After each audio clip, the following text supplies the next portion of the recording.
Hey everybody, it's Laura from Tiger Kitty Co. and I have another Hungry Root video for you. Obviously this is not an unboxing this time, but I do get a lot of questions. I've gotten some online as well as people in my day-to-day life that are like, do you put meat with your Hungry Root? Because I'm not I'm not vegan, vegetarian, or gluten-free, and I still get the Hungry Root service because I am lactose intolerant, so anything that is vegan will not have dairy in it, so it's perfect for me.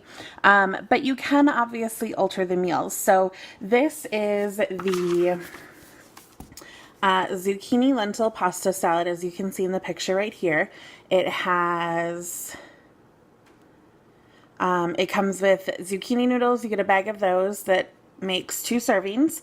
It has 1 pouch of avocado crema and then 1 container of the crunchy carrot lentil mix. So you literally don't have to cook anything. I mean, you could, if you wanted this hot, you could obviously cook it. I would do the avocado crema like later. But you just mix a bag of zucchini noodles with 1 pouch of the avocado crema, and then you toss in the crunchy carrot lentil mix. It says add salt and pepper. I haven't added anything because I haven't tasted it yet. I might want a little salt, but I don't really eat pepper. So that is what I made. I had a rotisserie chicken left, so I just shredded that up, and I have now added cold rotisserie chicken into this as well because I am eating this for dinner, so I wanted a little bit more protein, a little bit more substance. And then I just have a nectarine for dessert. So you could obviously add other vegetables to this if you wanted more. You could add other meats to it.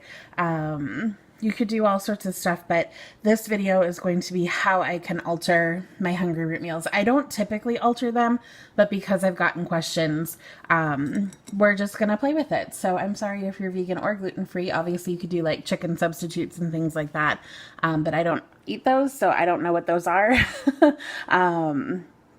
But yeah, so I did the zucchini lentil pasta salad, and I have added in rotisserie chicken and added a nectarine for dessert. So stay tuned for more meal alterations.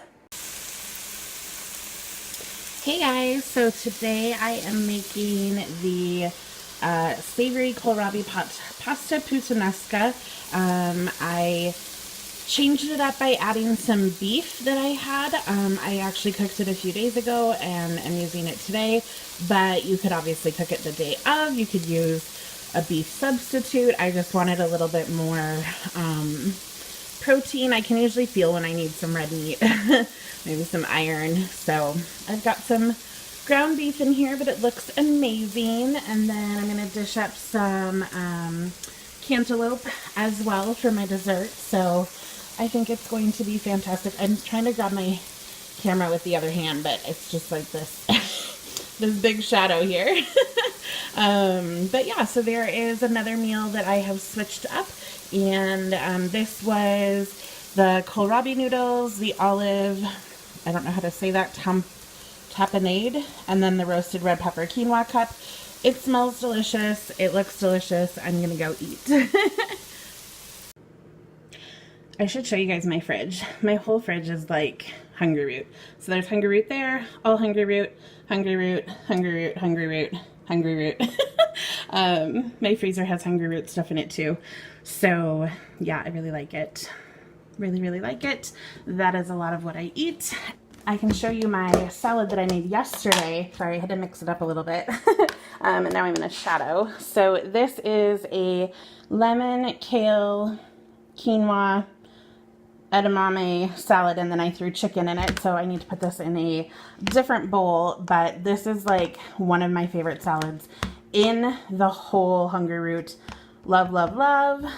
This and then these lemon artichoke cups are my favorite thing. Apparently I really like lemon with my dishes, so that's what I'm going to eat tonight. I made this yesterday, so this is half of what's left over in this giant container, and then like I said, I just have some chicken that I threw in there just because I had it and I needed to use it up. So there you go, there's one meal. Hey guys, welcome back. I am making a double batch of the sweet potato pad thai today. Sorry if that's not in focus. So I have 2 bags of the sweet potato ribbons, that's what they're called. and then each serving would get a half of a bag of sugar snap peas. So we're just going to dump the whole bag in, and then normally you would take half of the container of Thai peanut sauce, but because I'm doing a double batch, you just take the whole container and you stir it together. But I have some leftover shredded chicken, so I'm going to throw that in here as well. And according to the recipe, it takes 9 minutes total. After I throw this stuff in, we just need to heat like 2 to 3 more minutes, and then put the sauce in and make sure it's all heated up.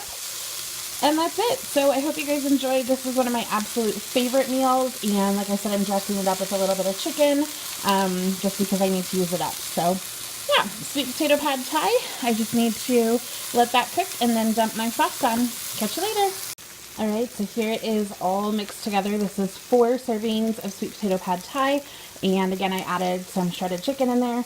I don't really know how much, it was just whatever I had left over that I needed to use. So I will link up here a video if you're not sure how to order from Hungry Root, and there is a link in the description if you want $30 off your first purchase. It is a referral link, so I do get credit also, but I've been on this since like March or something, and I absolutely love it. You guys should definitely give it a try. Let me know if you have any questions, and I'll catch you in the next video. Have a great day. Bye.